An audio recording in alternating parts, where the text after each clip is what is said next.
I thought I was the worst fire engineer in the world. I thought I was the only person not able to get it. 78% of us can't be as incompetent as we feel we are. Bridges would fall down, buildings would fall down, nothing would ever get made. That there'd be no advances in society if we were all as bad as I felt that I was at my particular job. Welcome to Thriving with ADHD, a podcast where we'll share everyday practical tips to thrive in life as an adult with ADHD. This podcast is brought to you by Animo Sano Psychiatry, a behavioral health practice with a specialist ADHD clinic based in North Carolina. And this is your host, Nada Pupovac. Welcome to Thriving with ADHD, dear ADHD community. In this month's episode, we are talking about ADHD, performance pressure, and professional identity with Jason McDaid. Jason is a fire engineer, speaker, and founder of the 78% Club. After years of believing he was about to be found out, despite a successful career, Jason was diagnosed with ADHD just before turning 50, a moment that transformed how he understood himself and his experiences. Today, he helps professionals explore the connection between imposter syndrome, self-doubt, and what he calls hidden cognitive strain, the often invisible mental and emotional effort for someone living with ADHD. Jason, welcome to Thriving with ADHD podcast. When we first connected and you shared your story, I immediately knew that it would be fantastic to share with our audience because it will resonate on so many levels. So that's why I'm excited to explore your ADHD journey, your experience with imposter syndrome, and actually there is a work that you're doing through your 78% club. And we will learn more about it shortly, but the warmest welcome to you to our podcast. Thanks, Nada. Thanks for inviting me on. And yeah, as soon as when I saw you on LinkedIn and your podcast, it just something clicked in me and I sent you a message saying I'd love to talk about ADHD. I talk a lot, do workshops and do talks about imposter syndrome and stuff, but I've never actually done a talk about ADHD or been on a podcast about it. So this is a first for me, even though it's played such a role in my life and through the workshops and stuff I do. So yeah, I'm really excited to be here and Excellent, talk about it Jason. all. I would like to ask you to explain to our listeners who may not be familiar with your work about the concept of the 78% club. Yeah, so the 78% Club is something that I've started probably about 2 years ago. I started it. It came as a result of a long downward spiral journey, whatever you would call it, hitting rock bottom really at points of burnout, depression, suicidal ideation, just the world was too much for me to deal with. And thankfully I saw that I was in a very low place. So I had a moment of clarity and I said, I need to talk to somebody about this. So I immediately called a therapist and we've booked some online sessions and done that for 2 years. And that really helped me. And as part of my recovery journey, I trained as a life coach because I saw all these other engineers. So I'm a fire engineer. I saw lots of engineers and architects been really stressed out and struggling with burnout and stress and everything in life. And I said, I'd love to help other engineers and people in the construction industry. So I trained as a life coach and I still was down. I still couldn't really get myself up on this. I had terrible, as part of one of my coaching sessions with my own coach, I was Mhm. asking, saying, I've got imposter syndrome about being a coach because how am I Mm. meant to help people if I'm so broken myself, if I've been down to that low, I'm taking antidepressants, I'm struggling daily. And that's where imposter syndrome came into the whole thing. And I started reading up about it. I wanted to learn more about imposter syndrome, and I The first statistic I read was that 78% of people experience imposter related thoughts at some point in their career. And I was Mm-hmm. going, wow, this is mind blowing to me because I thought I was the only one. I thought I was the worst fire engineer in the world. We lived in New Zealand. I thought I was the worst fire engineer in New Zealand. We moved back to Ireland. I thought I was the worst fire engineer in Ireland. I thought I was the only person not able to get it. Couldn't remember things, couldn't do this, couldn't do that. And that was really fed my imposter syndrome. So when I found out that 78% of people were feeling or potentially experiencing similar, I was going, wow, this is something that more people need to know about. That 78% of us can't be as incompetent as we feel we are.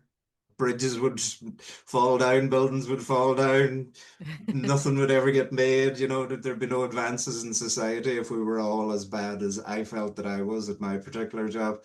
So that's where the 78% club has come from. And only after that had kind of got going did I get my ADHD diagnosis. Mm. That really went bing, it was just like a light went on and it was going, that's where Mm-hmm. 90% of my imposter feelings were coming from, was this feeling that I just shouldn't be here. I can't do this. I don't belong. I could never get it like the other people, even as a teenager, as anything. I always, afterwards, I described it like I was living in a fishbowl. I could tap in the glass, I could see the world out there, but I couldn't interact in it.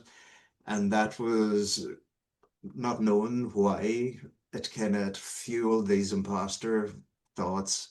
And yeah, so that's where the 78% club has come from. It's to let people know they're part of a huge percentage of club, 78% of us, and you can't be alone if you're part of a club called the 78% club because there's a lot of us there.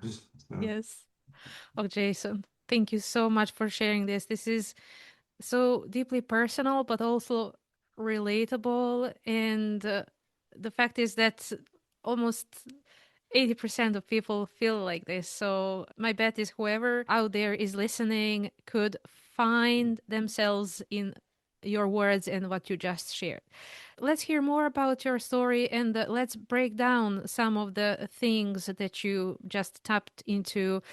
So, what it was like for you professionally before you diagnosed with ADHD, if you can share more, if that's okay with you. yeah, yeah. One thing you'll find out is I'll probably share too much. You may need to do a It's lot of okay. editing. So, but feel free to call me if I go off on a big tangent somewhere because I can easily Don't go off on worry. tangents. But yeah, so career-wise with undiagnosed ADHD. So I was a chef. I fell into chefing by accident. I ended up on a professional cookery course, done 2 years of a professional cookery course, got a job in a fine dining restaurant in my local town and worked in the professional cookery world for 8 or 9 years. Completely tripped into it, but there wasn't an awful need for my brain as such in that. There were little things like forgetting to take the carrots out of the steamer after 12 minutes and the head chef would call me, go, Chef, carrots. And I'd have to run back and hopefully they wouldn't have been destroyed. But things like that with my memory were a bit, but it wasn't too big of a thing. So day to day, I'd always struggled. My childhood was tumultuous, an alcoholic father and all the different stresses that led in life. So I kind of had a bit of damage, I suppose, from growing up, and I always felt like there was something going on, but I didn't really pay much attention to it. Mm. I went back to college and studied my engineering degree, got an engineering degree, came out in 2012, right in the middle of the global financial crisis. There were no jobs to be had in Ireland, so I got two job offers in New Zealand.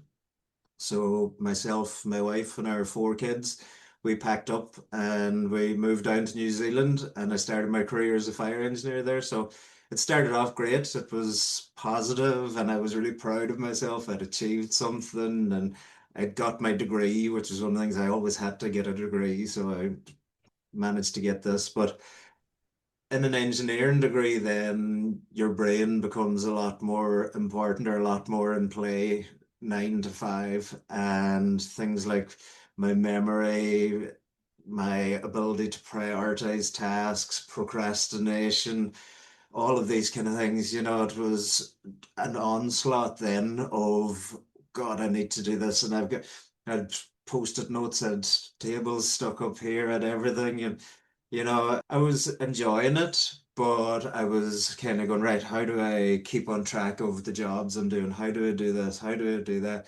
And I suppose that was just very overwhelming as well. So, I could start a task if it was something I liked, I'd dive into it, but Mm. I could then burn out and just lose total, not total interest, but total momentum. And I'd Mhm. be slumped down, or I would be trying to say, I'm a great one for I'll buy another notebook and that will sort this problem out. So I'd have notebooks and I have online notebooks and I'd have everything going, but everything was just in a mess. And at one point, in one of my therapy sessions, I described it as like living inside a tornado. And I could just pluck my hand in and pull something out, but there was no way of getting the same thing twice. There was no kind of, couldn't get any kind of consistency going. So, yeah, like career wise, it was much like my life. It was chaotic and just that tornado, and able to just pull something and go, right, I'll try and focus on this or it's gone again. And yeah, so professionally, I was thriving. I was doing well in my job. Took me a couple of months to get settled, but I was doing well. Mhm. Externally, I was moving up the ranks in the company. I was getting good reviews. I was getting pay rises. I was being headhunted. I had One of my hyper fixations has always been graphic design software and computer software of any kind. So luckily in fire engineering, which is the type of engineering I'm in, there's a lot of fire and smoke modeling. So my company couldn't do this. So I says, right, I'll do the fire and smoke modeling. And I was able to dive into that and done courses. And I was really able to focus on that and thrive Mhm. and grow in my respect in that. But internally, I was just the whirlwind was still going.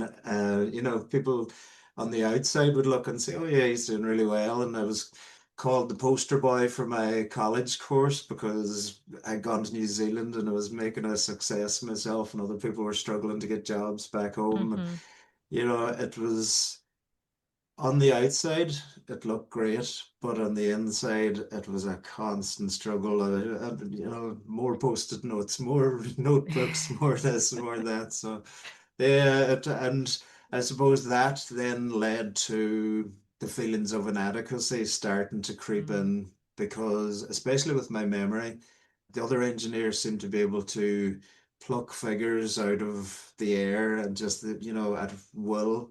Whereas I would forget figures that I had just seen 10 minutes before or just used, and what's the Mm. travel distance here? What's the heat release rate for this? And I couldn't answer. And even if I did know it, I wouldn't have had the confidence to say it out loud because I was thinking, no, that this is probably wrong. So Yeah. I used to wonder, like, how come they can all do this and why can't I? So that's where the real downward spiral started to set in, and looking on LinkedIn and people are there like, oh, he's got 3 years experience and I've only got one, and oh, I want to get as good as him, but he probably knows more than me, and so yeah, there was a lot of trying to get up, and I suppose at the end it felt like kind of crawling up but sliding back down, and just always this doubt of kind of why can't I just do this fairly? It's complex, but it's straightforward at the same time. Just remember the bloody number that's written on the page that I use every day. So Yeah. yeah, it started good and started going down, I All suppose, right. very Mm. quickly. I hear you. So I suppose my next question would be twofold. Now, looking back, do you reckon that there were signs of ADHD all along, but you just didn't recognize them at the time. So that's one thing. Obviously, now from this standpoint, you do recognize what was going on, but being in the situation back then, I suppose you couldn't give the label or the name of what was going on. And then my second part of the question is, do you reckon this that these ADHD symptoms were feeding these feelings of imposter syndrome and self-doubt in your career? Yeah, like there were all the signs there. Yes. They were just like I seem to relate to all of the ADHD traits that you could read in an article, a study, and then I'll tick every box and I could tick a 10 out of 10 in each one. My wife says, "Yeah, I could have told you that years ago, that you had ADHD." So I kind of thought that I had autism, was what I was actually going for my diagnosis for. And then I I just watched a DV or a video on YouTube one or on TikTok, and somebody was talking about ADHD, and I was like, "Ding! I've got ADHD. I know it." And I went straight and got my diagnosis. So. I let the autism slide then. I thought, oh, I've just got ADHD. But then I went back and looked into autism diagnosis, sorry, AU ADHD. So I think I had all the signs of that. So AU ADHD kind of has the polar opposites. It has a rigid need for routine and structure with this crazy spontaneous thing that you need to do something new and you'll get bored all the time. So, and it has the introverted and the extroverted both battling at each other. And I suppose or I am a very complicated character. I kind of have very few consistencies in my life other than chaos. My wife says she lives in a total where I come up to her and I say, "Oh, I was thinking I might," and she's going like this. I don't know what this is going to be. And I could come out with something, go to the shop, or it could be I'm going to take up astronomy and I'm heading off to buy a telescope online there, So there's always been that whole thing flying along with me. And I didn't know what it was. And I suppose when you put it into a professional setting, then it was much more constrained. There was kind of hard boundaries that was bouncing off. So it really, like my nervous system, I think, was just constantly in a kind of a fight or flight state while I was in this because I didn't know why. And now that it was being exposed to more people or potentially being exposed to more people. So other traits like my boss would call me over to the desk and she'd be saying like, "Oh, I want you to do this and this," or reply to this email and say this, this, and this. And I'd be going, "Yep." And I'd turn around like that and it was just gone. There was no knowledge of what she had just said there. So I'd be back to my desk going, "Oh, I can't ask again," and I'd be, "Oh, what was that you said?" Trying to come up with ways to overcome this, and without looking like a fool, without looking like an incompetent buffoon, these people had brought me across the world from Ireland to New Zealand, and I was going like, they're going to just be thinking, why did we waste our money on this? This guy is just stupid. So yeah, like all of these little signs fed to the imposter thought of I shouldn't be here. I used to think like, how did I manage to get an engineering degree? I can't remember a basic figure, out of a table. How did I get this engineering degree? I shouldn't be here. I'm talking to the boss or the associate engineer, and they're just rhyming stuff off, and I'm here like a kind of 10-year-old level of understanding of complex fire engineering, and I'm not stupid by any means. I'm Mhm, intelligent. I managed to get an engineering degree, done quite well with it. I had two kids during my engineering degree, so that I mhm. had all of the two newborns to deal with while doing an engineering degree, while working. So yeah, like I managed to do these things. So it wasn't that there wasn't evidence there that I could do it and that I was doing good results and my reports would be good. But internally, I just thought I shouldn't be here. I'm a fraud. I'm incompetent. I'm stupid.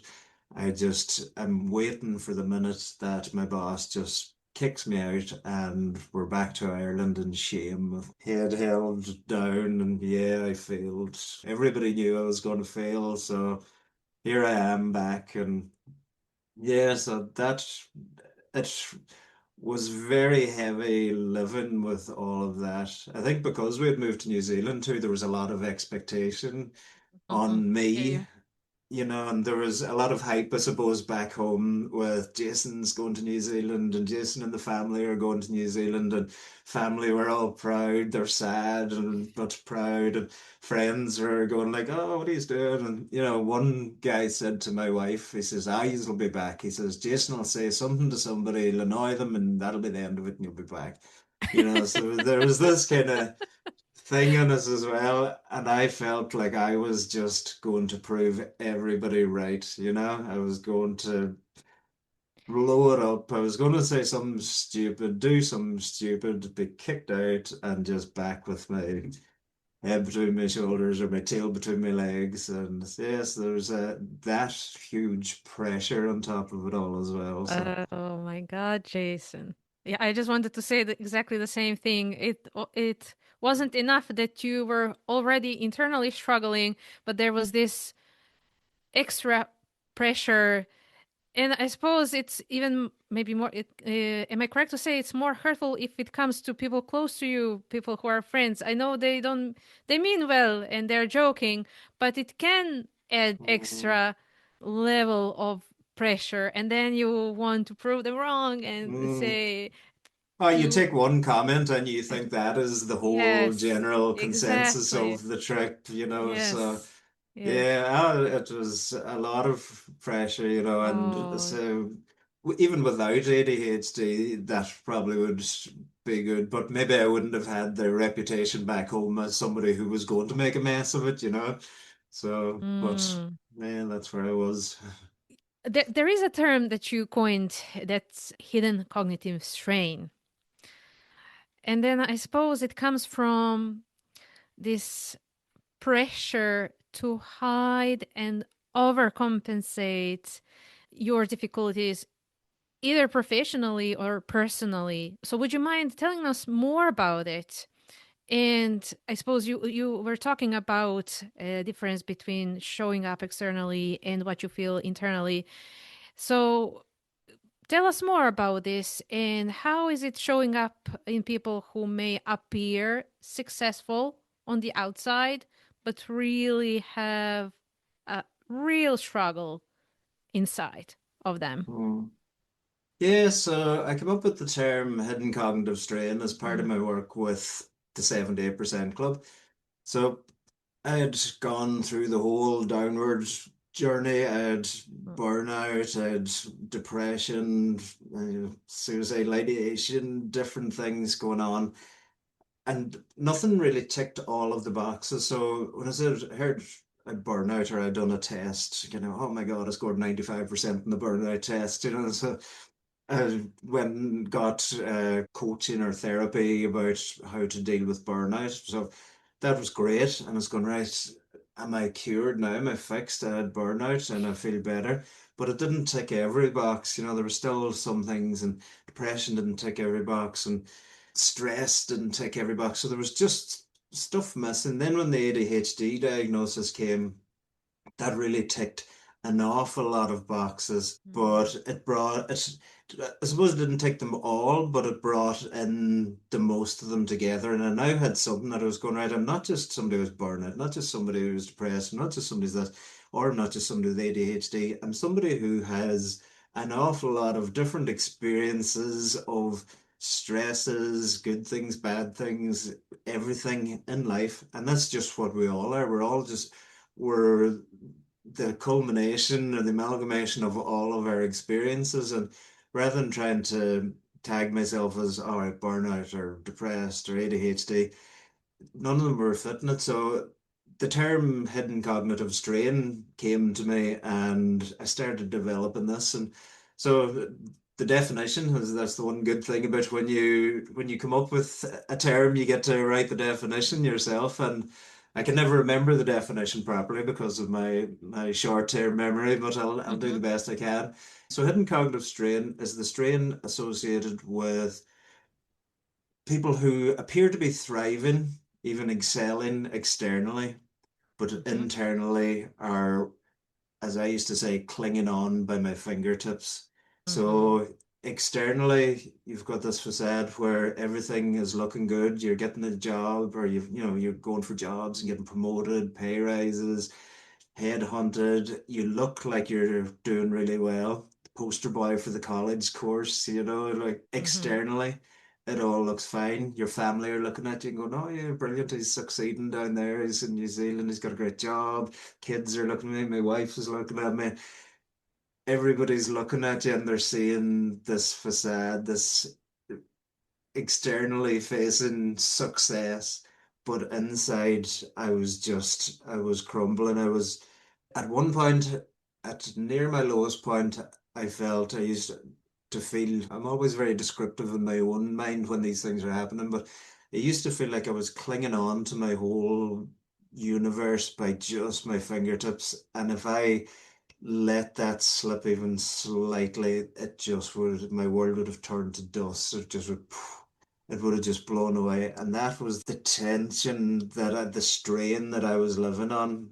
And that's when this was the suicidal ideation was coming in. And I used to envy the dead. I'd hear the news would come on and there'd be somebody famous might have died and say, "Oh, this fella died at age 75." And I'd be going, "Oh, that lucky fella, it's over for him now, all the stress is gone for him." Or reading the paper, somebody died. Ah, lucky, no more. They have felt this release of it. And I think the strain to me, I suppose it came to the point one day when I was walking. We live near the sea, and I was walking along. There's a little small roundabout. People in America might not know roundabouts too well, but there was a bus coming along, big double-decker bus, and when you come to the roundabout, you have to go right and turn around. Mm-hmm. And this it was a very small little tight one, and I remember just saying, if this bus driver gets it slightly wrong and comes around that corner, he could just take me out of it. And I didn't move. So I didn't make a corrective step to get out of the way. I didn't step into it, but I didn't step away from it. And the bus passed. The driver done his job perfectly, took the roundabout and headed off on his life, completely unaware of the sliding doors type moment in my life that he had played. And yeah, I think that was this kind of scary part, is that I didn't take that step to give myself that few inches of safety. And I thought, if this happens, that's the end of the strain. There's no more stress. My wife will get my insurance payout for my life insurance.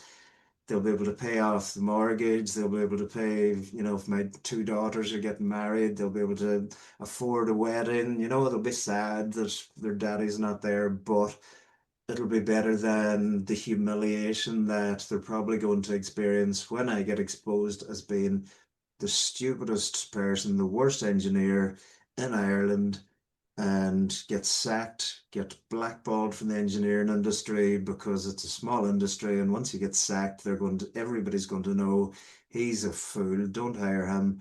I was going to lose my job, lose my house. My kids would have to change school because we lived in a nice little seaside town where the mortgage was higher than if we lived out in the country somewhere. So they were going to have to leave school, leave their friends. There was the whole thing was just all based on, I suppose, me clinging on by these little fingertips to this world, and the bus was the escape for everybody. It wasn't just me; it was the family. I was going, they'll just be better off if I'm dead.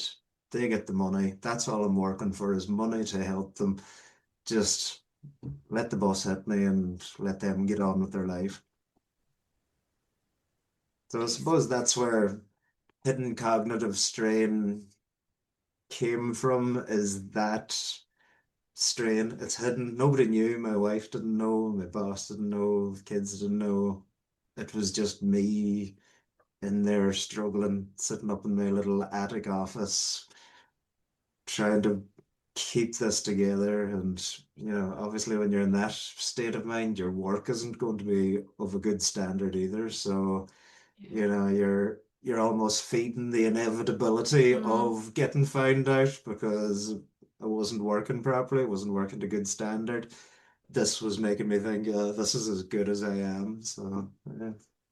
Well, Jason, this is such a thank you for sharing this with us. It's deeply emotional. And thank you for being with us still. I'm Yeah, sure I'm, your I'm daughters glad are I proud of am. you. So Yeah, and what was the tipping point and how what situation or what happened that changed your mind and that you looked up? there was maybe a couple. Well, I suppose the bus wasn't the point. I didn't go, Mm-hmm. oh, now I have to go and get help and head off and do it. That Mm. wasn't the point. The point where I went and decided I needed to talk to somebody, it was during Christmas holidays, the gap between Christmas and New Year's Eve, we're all off, and we were living in a different place, a different house than we are now. But I remember just walking back from the supermarket from Dunstores, and there's a little zebra crossing between our Mm-hmm. house and the supermarket. And kids were all in the house. My wife was there. Christmas just over. Everybody happy. The kids, Mm. all their toys. Everybody's off work. And I remember walking across the zebra crossing and thinking to myself, there is zero happiness inside me now. There isn't one ounce, one bit anywhere of happiness in my whole body. Mm. And I said, I've got everything sitting over there, 100 yards away, my four kids, my dogs, cats, wife, and there's nothing inside me.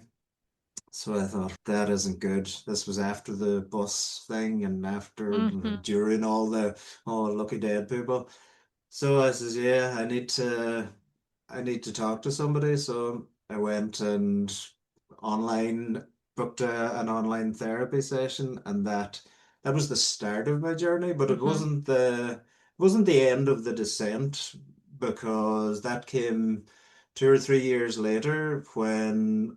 So one of the things I used to do was job hop. I called it parachuting, and Mm-hmm. parachuting was when this is my own term again, and when I'd start a new job, I would be all kind of chest out, and this is what I would call peacocking. So you'd be chest out, tail feathers, ruffling, fluffing away, and I'm brilliant, and I'll be doing this job great. And I always had about maybe 6 to 12 months of the company and my colleagues not knowing how incompetent I was and how terrible I was going to be at this job. So maybe 6 months I would be, you know, puffed up chest. After that, it would start going down and down and down. My confidence would go on and go, oh, I'm going to get exposed here. They're going to find out soon. Mm.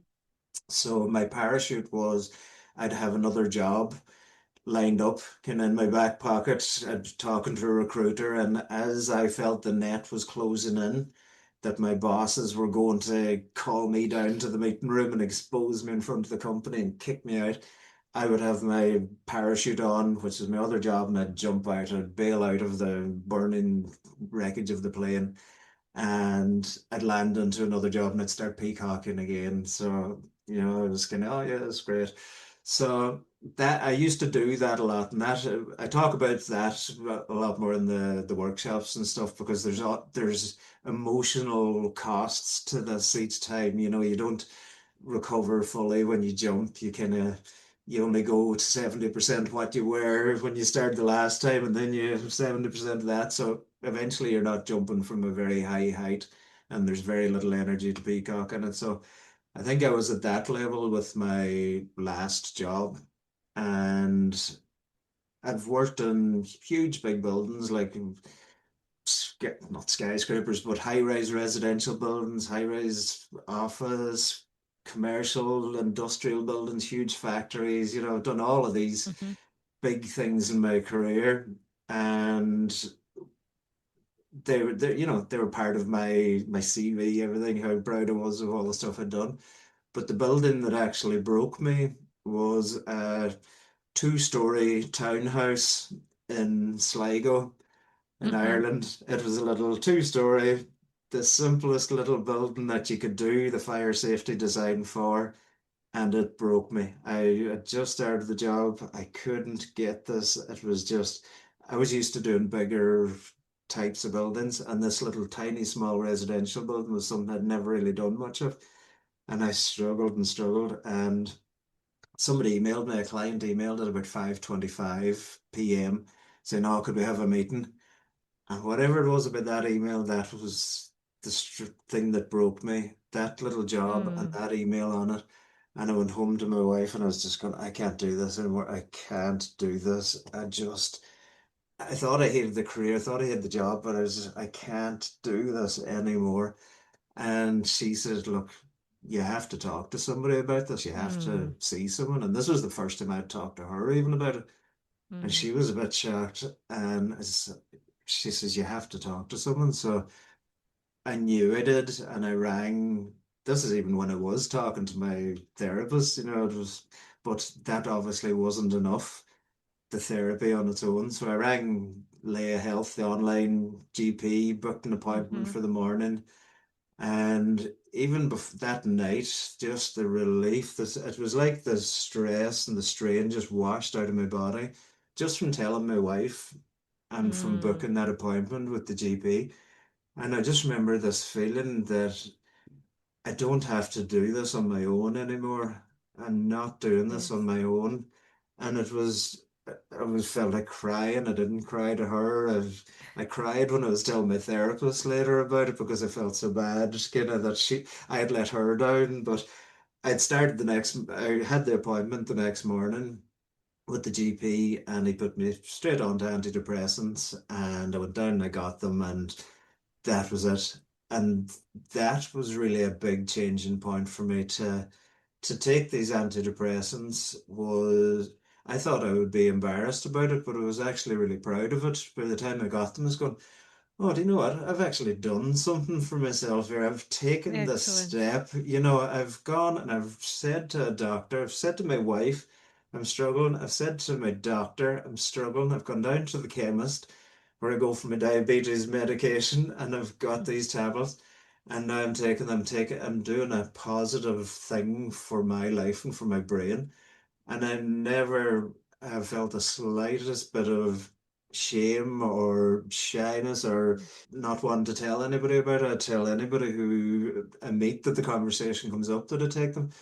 And they just, even that alone was huge. Now, it took a couple of months of trial and error with doses and types and stuff, but the Mm. psychological lift of just telling somebody and feeling like I had done something for myself, that was the moment that it all changed for me. And that's where it kind of the lift came. But at the same time, that's where my imposter syndrome about being a coach came from because I was going, how am I meant to tell people, oh, be happy and be good, be this and that, if I'm propped up by antidepressants? I was so Mm. down and so bad that I needed antidepressants to help me function. How can I be a coach to somebody and guide them on how to do something in their life?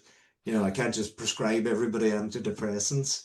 So what my coach told me is this is you, this is what makes you or what will make you a good Yes. coach and what makes you the person you are. They're your battle scars. You know, you're coming out of this war, this battleground, the Yes. smoke is behind you and you're walking out.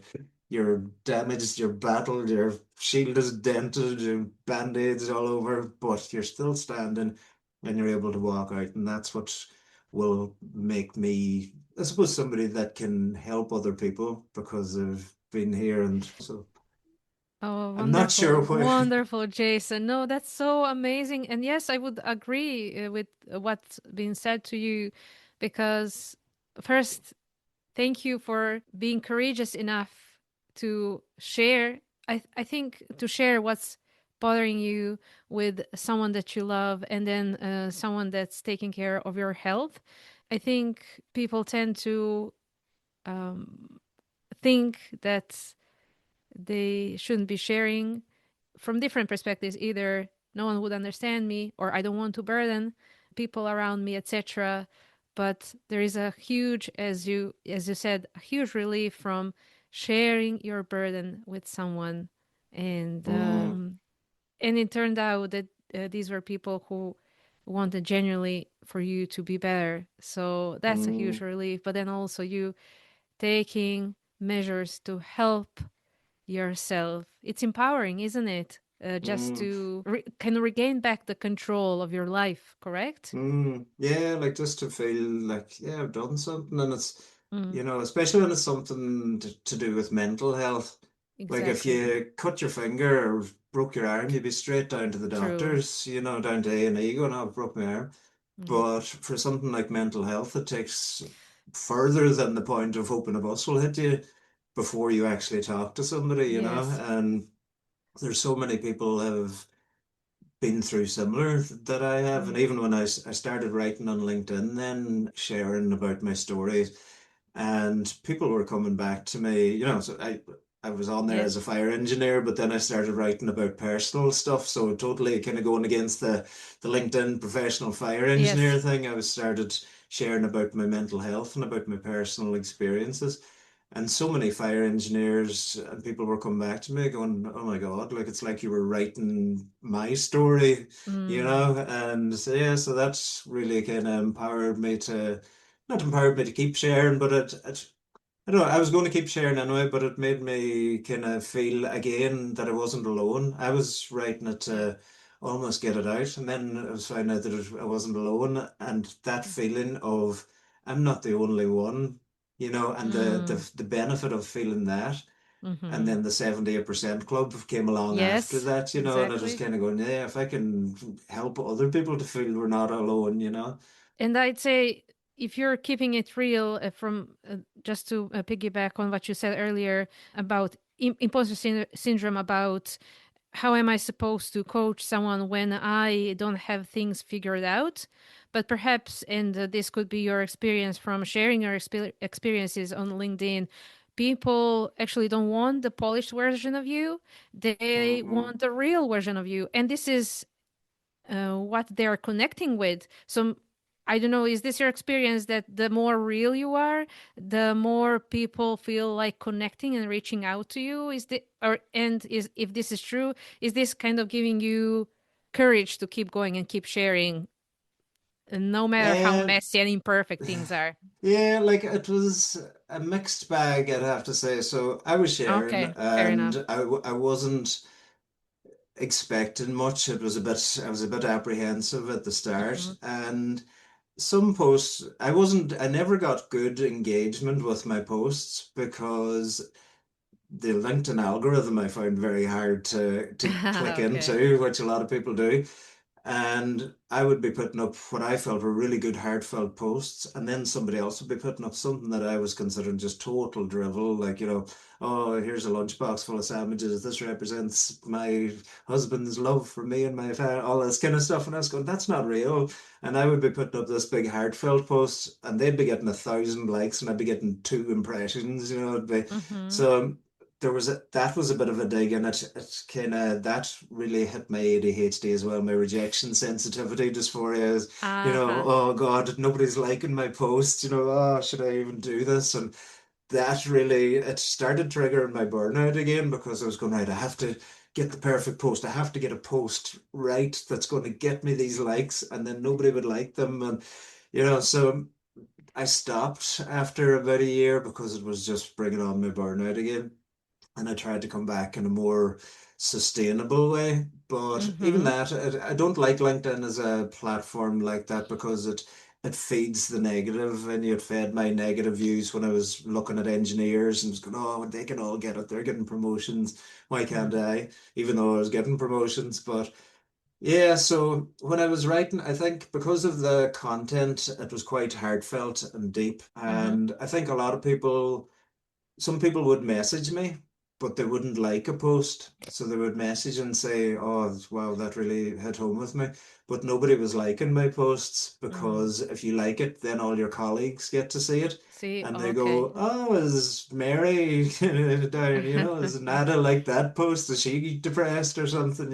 Okay. So I think there was a lot of that, Mm. that people would have liked to read it, and then the algorithm wouldn't pick it up as well because people were not liking it, whereas they may have Uh-huh. seen it, but it just wasn't getting that engagement. So yeah, like, but for me, it was a very therapeutic Hmm. um process doing that. I had started a blog a few years ago in the middle of a very deep time, and I'd found that good. But ADHD, doing Yes. it all brilliant for about 5 posts and then totally forgot about it and left it. But yeah, with the LinkedIn, it was good in many ways, but it was very destructive in many ways as well. And for somebody with ADHD with crippling RSD anyway, it really made me feel bad about myself then. Mm, So, but yeah. as part of my whole journey out, I learned not to base any self-worth on how many likes I got on a LinkedIn post. And now I can post quite easily if I want, and I don't even need to go back and look at how many it's got. But I've Yeah. I think I've done that cathartic part where I've got a lot of the deep stuff out, and it was all part of the journey through the coaching and through the building the 78% Mm, club.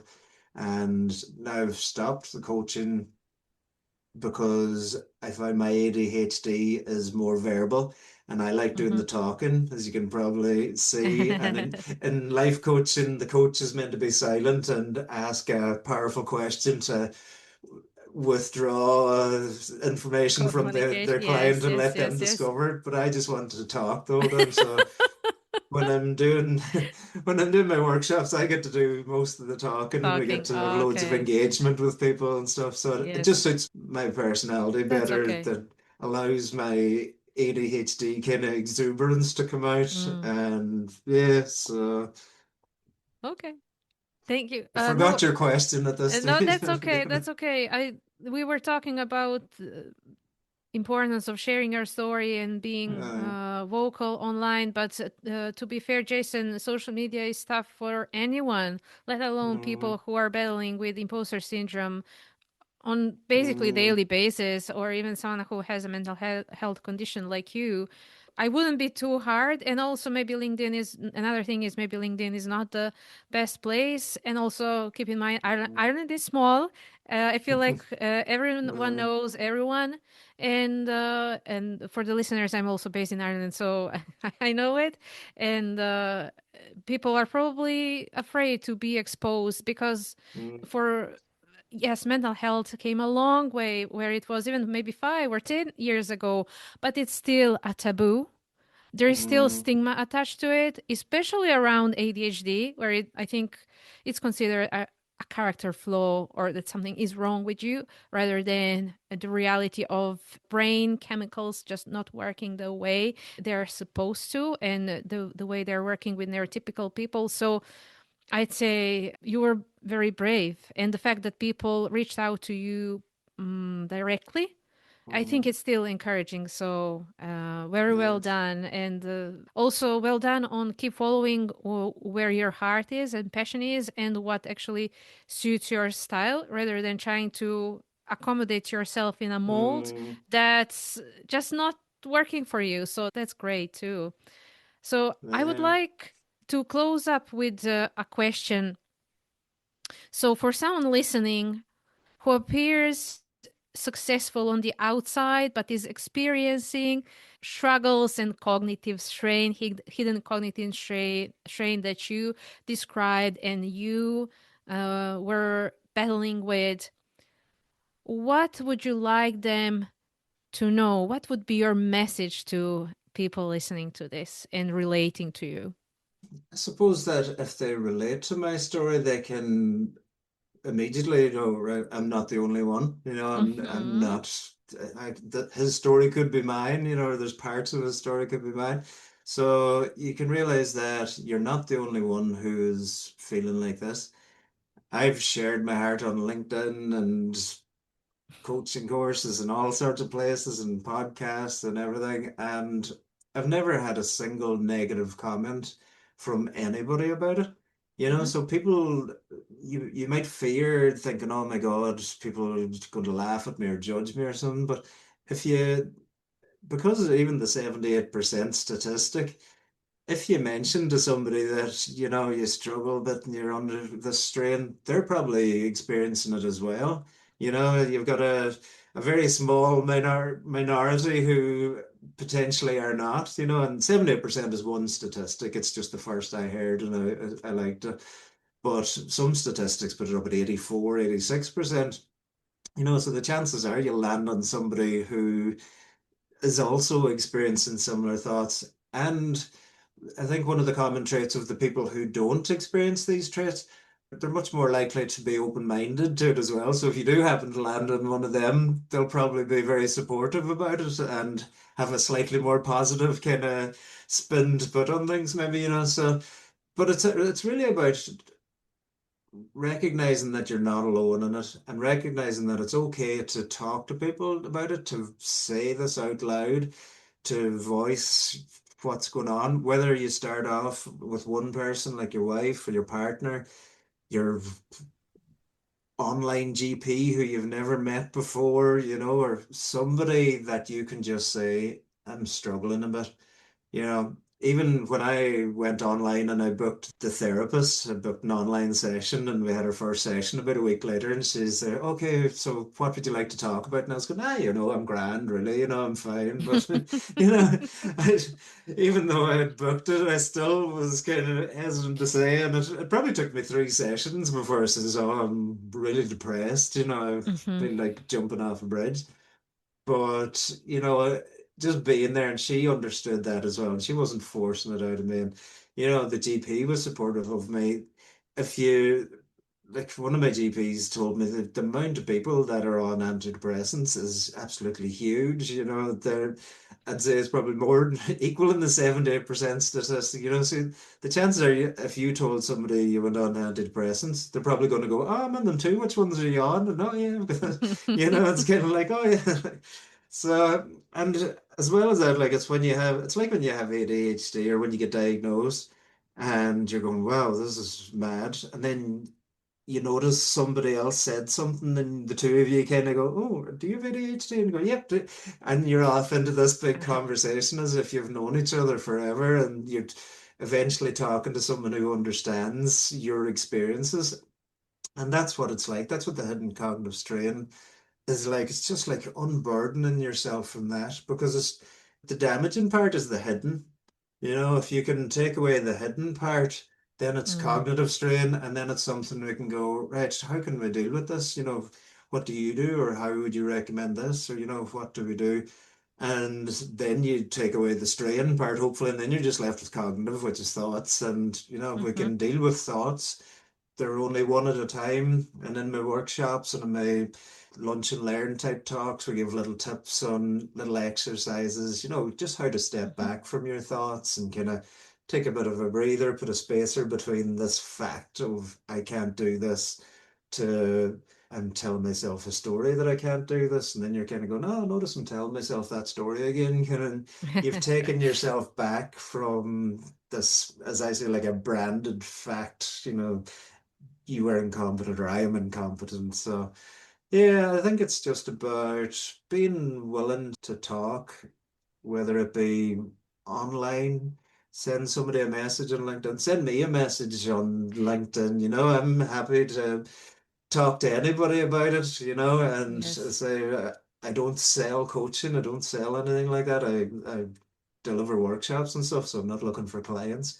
But yeah, look me up on LinkedIn and send me a message Yes. and tell me your biggest strain or tell me one of your experiences and I'll tell you one of mine. And it's just hearing that somebody else is got something else that you thought was the worst. You're the only one who's this bad. And when you Mm. find out you're not that bad, or you're not the only one who thinks you are. And back to the point about if 78% of people were as incompetent as I felt I was, the world couldn't function. You couldn't build a True. skyscraper, you couldn't build a bridge, you couldn't design a computer, sending rockets to space. These aren't just done by the 22%, they're done by all of us, and we're not all incompetent.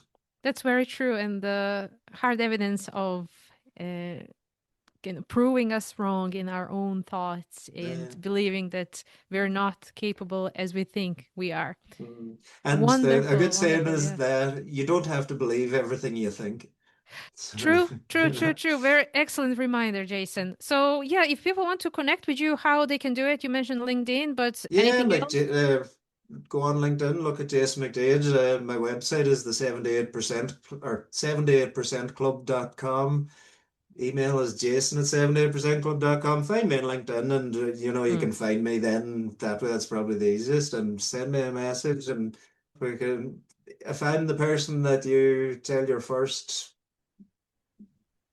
sign of that you feel that your weakness or whatever it is, if I'm that person that has to be the first, then I'm be proud to be that person for you and be that step in your journey. And I won't be the last person you tell. That's the only guarantee that I could give. I won't be the last person you talk to about it then. Jason, you're so generous and very kind. And thank you so much for sharing your story. It was inspiring. It was also heartbreaking at some point, but I think most important thing is it was hopeful. At least I felt it's very hopeful and encouraging for someone out there experiencing the same or similar things as you did. So I can't thank you enough for being vulnerable with us and sharing your professional and personal life experience. And I really hope you're in a much better place now than Uh, you used to be. I yeah, really do I'm hope. 100% different. Mm. The difference between me is, I think where I see it most is where I am with my kids and my wife. Whereas I grew up or when they grew up, I was shouting and snapping and I was the cross one and Mm. everything was just a knife edge and now I'm the fun one and I'm playing and I'm annoying them. Like my kids are 25 down to 15, of four kids. And we have a great relationship. We're all living here in a little house. We're happy. I annoy them constantly with my ADHD things, but my daughter's since been diagnosed. My eldest son was diagnosed with autism, and the Yeah. two others probably have their bits as well, but they didn't feel the need to go. But yeah, it's Okay. where I live now, personally, if the bus is coming, I'm kind of getting right out of the way, and Beautiful. that's where I am with it. Beautiful. Beautiful. I'm so glad. I'm so glad you're at Me that. too. Thank you, Jason. Thank you. You're amazing, and I wish you all the best, and to your family as well. And yeah, just keep shining, keep sharing your Yeah. story. I'm sure it will be encouraging for a lot of people out there. Thank you so much. Thank you, Nada. Thank you for listening to Thriving with ADHD. This show is produced by Animo Sano Psychiatry. Please follow, rate, or share our podcast on Spotify, Apple Podcasts, or any other streaming app of your choice. Music is by That Music from Pixabay. For more information about Animo Sano Psychiatry, please visit animosanopsychiatry.com.